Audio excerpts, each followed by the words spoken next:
সামগ্রিকভাবে ব্যাখ্যা দিয়েছেন।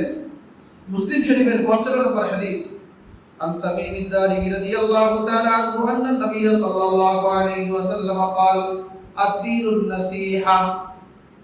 যে তামিম দারি রাদিয়াল্লাহু তাআলা আনহু থেকে বর্ণিত, নবী বলেন যে দ্বীন ইসলাম এটা হলো নসিহা,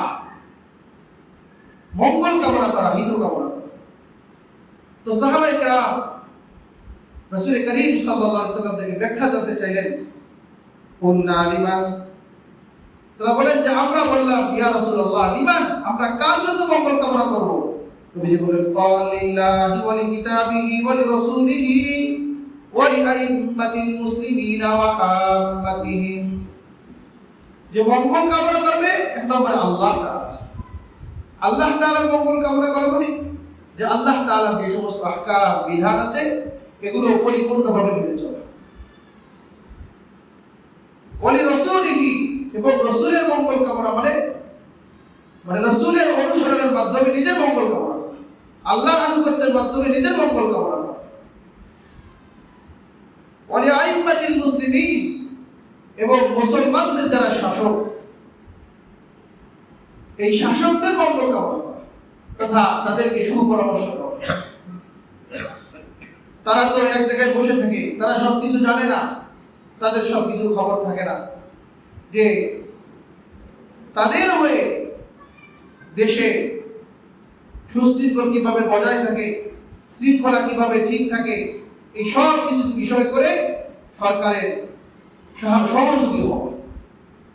এইভাবে করে সরকারকে মঙ্গল পৌঁছাবে।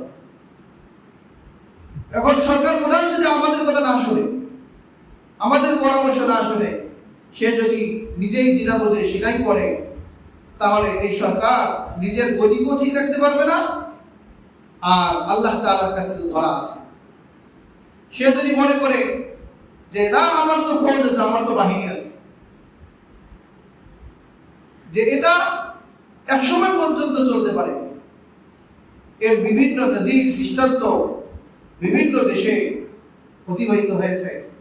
আমাদের বাংলাদেশেই যেরকম গেল, যারা স্বৈরাচারী ছিল এরা যে মানুষের উপরে জুলুম করেছে, অত্যাচার করেছে, মানে নিজের দাস গোলাম বানিয়ে রেখেছে, মানুষের বাক স্বাধীনতা থেকে হরণ করেছে, যে সব কিছু করে তাদের একটাই অস্ত্র ছিল যে আমাদের শাসক আছে।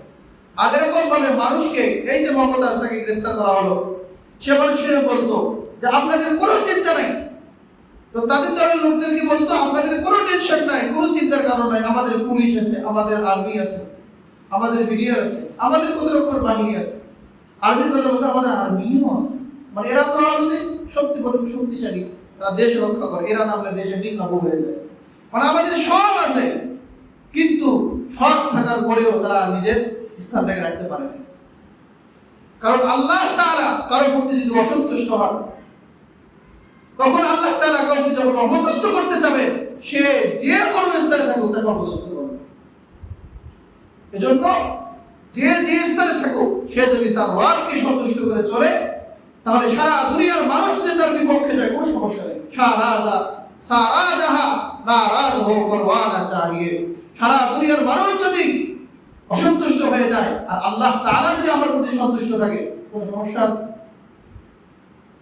আমি ন্যায়সঙ্গতভাবে চলি, আমি ন্যায়ের উপর চলি, আমি ইনসাফ করে চলি, তার প্রতিষ্ঠা করবো, সারা দুনিয়ার মানুষ, সারা দেশের মানুষ যদি আমার বিপক্ষে যায়, কোনো সমস্যা নেই। কবি বলেন তু হরগিজ মবিশা বসশ মে পসন্দ কে ঈশা পসন্দীদে হক পসন্দ। যে তুমি আমাকে তোমার পছন্দের চোখে দেখো না, দেখার দরকার নাই। আল্লাহ তাআলার নিকটে আমি পছন্দনীয়, আমি মনোনীত ব্যক্তি, এটাই আমার জন্য যথেষ্ট, তোমার মতো মানুষের দরকার।